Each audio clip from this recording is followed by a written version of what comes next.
البرودكت اللي قالب السوشيال ميديا كلها. اكوي ايجيبت عامله حته ضجه مش طبيعيه. هو ايه الموضوع؟ اكوي ايجيبت دي وبتعمل ايه؟ فانا قررت اعرف هي بتعمل ايه. عندها اكتر من 42 ل 45 برودكت للتنظيف، حاجه مفيش بعد كده.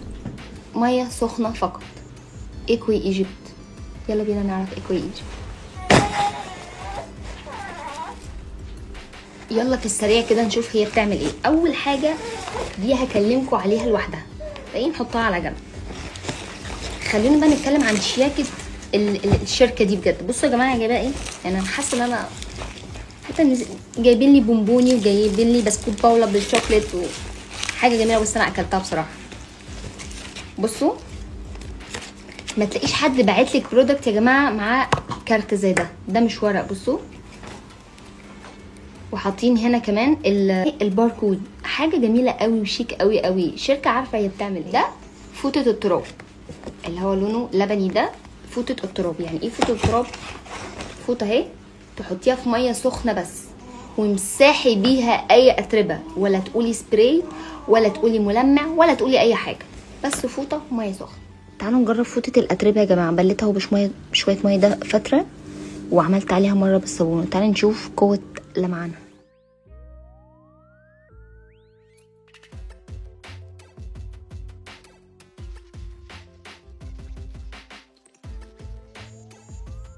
فوطه الاطباق الكتالوج اهو. فوطه الاطباق دي يا جماعه بقى عشان ايه؟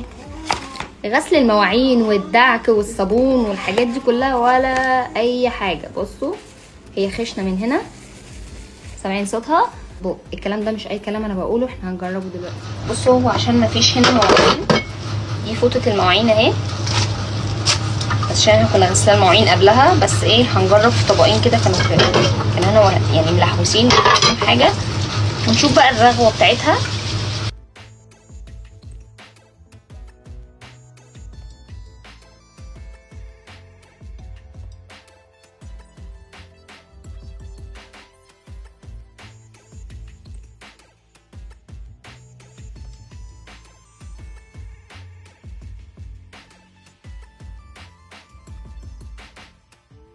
فوطه الامتصاص اللي هي لونها منت جرين دي، فوطه امتصاص برضو ميه تمتص اي سوائل بتقع منك، بيض، لبن، عصير، بيبسي، اي حاجه. وممكن تقدري تنشفي عليها كمان المواعين، يعني بعد ما تغسلي المواعين تقدري تنشفيها بيها. طب الكلام ده اي كلام؟ هنجرب دلوقتي. بصوا فوطه المنت جرين اللي بتمتص اي سوائل، في حبه لبن وقع من الببرونه، هنشوفها تمتصها لا. وكمان نحط ميه ونجرب.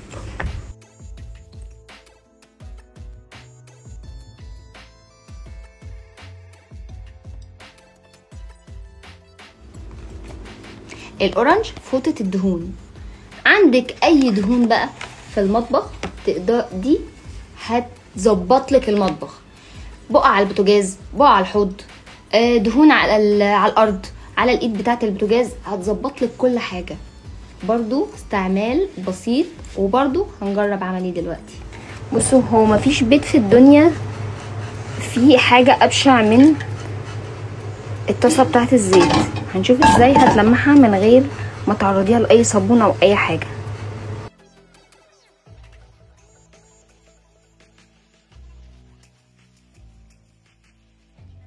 انا عشان بس بتصرف بايد واحده فمش عارفه ادعك الدهون اللي على الجنب دي.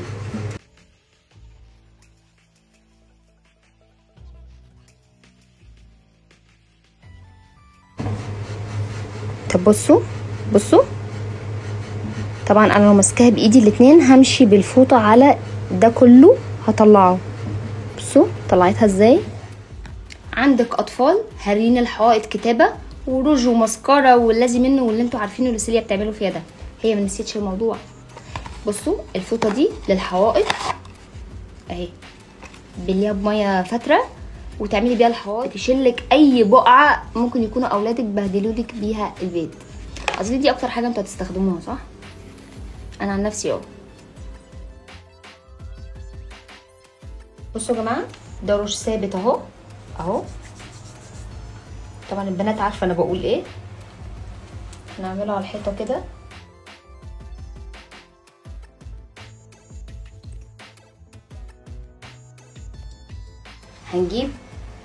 هنجيب اهي الفوطه بتاعه الحوائط وهنحطها في ميه فتره زي ما قالت، وهنجرب نشيل ونشوف النتيجه.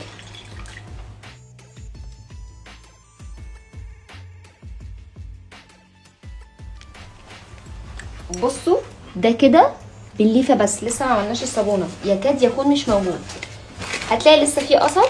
بصي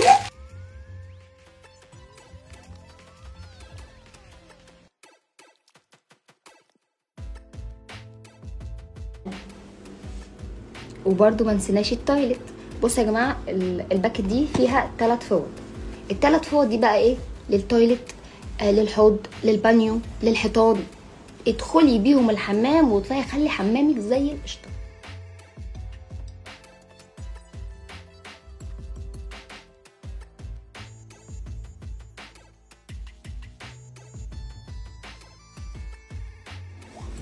طب هو كله للبيت كله للبيت؟ لا يا جماعه، هي ما نسيتناش برضو. بصوا اللي هي لونها لبني او بيبي بلو، هتطلعي الجلافز ده. بصوا فوطه الاستحمام، هي ما نسيتوهاش برضو. بدل الليفه البلدي تمسكي تدعكي هي مره بقى قشطه.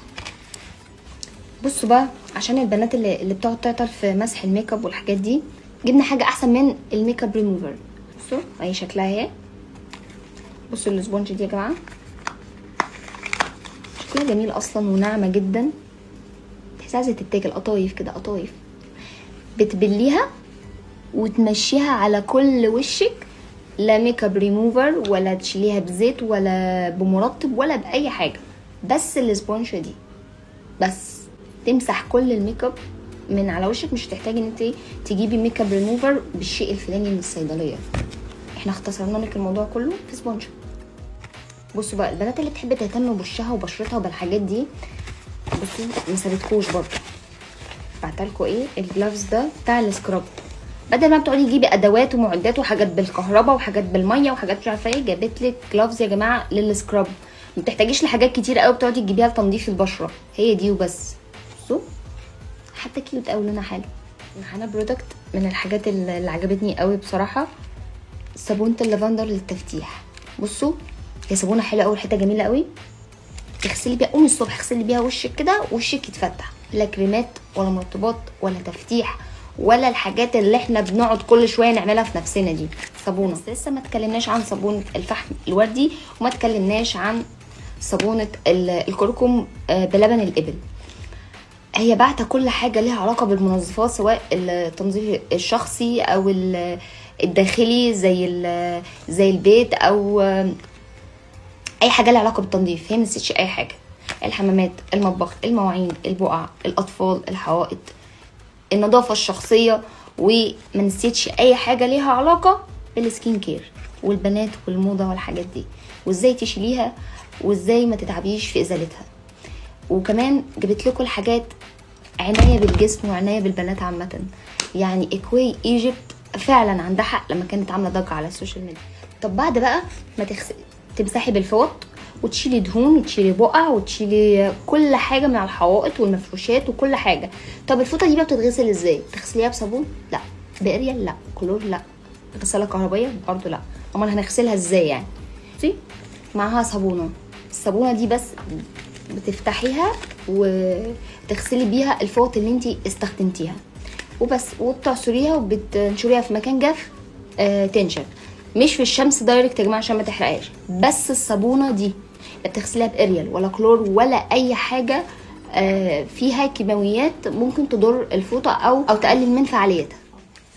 وبعد ما شفنا النتيجه الفعليه لكل منتج من اكوي ايجيبت، خلينا نختم بالعرض. اي حد هيقول لها ان هو جاي من عند رولا فاني فليه عرض، لك الشحن فري.